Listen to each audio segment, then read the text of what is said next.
Okay, the third example that we're looking at together says a news broadcaster states that the average wind speed in a certain city is 8 miles per hour. A sample of 32 days has an average wind speed of 6.9 miles per hour. The standard deviation of the population is 0.6. At alpha equal to 0.05, is there enough evidence to say that the wind speed is less than previously thought? All right, so the null hypothesis for this one, the average wind speed is 8. The alternative hypothesis, we think that that wind speed is less than previously thought, so it's decreasing. So that's step number 1.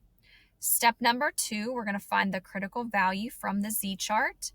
For a less than, we're going to shade the left tail region. My alpha value from the prompt is 0.05. So we're going to look on that negative z-chart for the closest number to 0.05.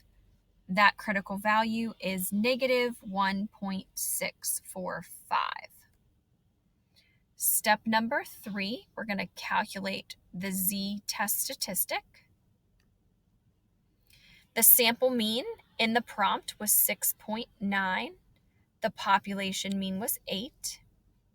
We're going to divide that by the standard deviation of 0.6 over the square root of the sample size, which was 32. I'm going to go ahead over to the calculator and plug those values in. Okay, I entered all those values, making sure that the alternative hypothesis, I picked the less than symbol, and we're going to calculate. We get that z value of negative 10.37. Step number 4, we have the p-value. The p-value in the calculator says 0, so it's really, really tiny. It's actually never equal to 0, but it's approximately 0. So if I go ahead and think about how this looks on my graph here, we got a z-test statistic of negative 10.37.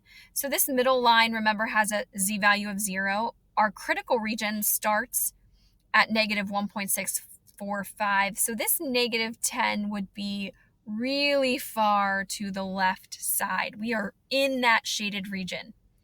So when we're in the shaded region, our decision is to reject the null hypothesis. Okay, so if we're rejecting the null, that means we're getting rid of it. And that means we're supporting the alternative hypothesis. So my summary statement would say at alpha equal to 0.05, there seems to be enough evidence to say that the wind speed is less than previously thought. Okay, this next example is a U-try. So take a look at this one, guys. Pause the video, see if you can go through those 6 steps, and then unpause the video to get the answers. Okay, here are the 5 steps, the first 5 steps of hypothesis testing.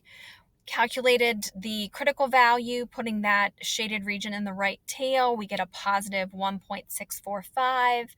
Calculating the test statistic, we get 2.28.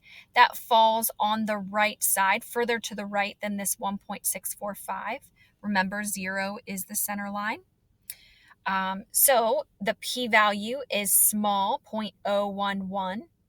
Okay, and we're in that shaded region, so we reject the null. So if we're rejecting, that means we're getting rid of this null hypothesis. We're in support of the alternative hypothesis. So my summary statement that I would write out would say at alpha equal to 0.05, there does seem to be enough evidence to support the claim that the average cost of tuition and fees at a 4-year public college is greater than $5,700.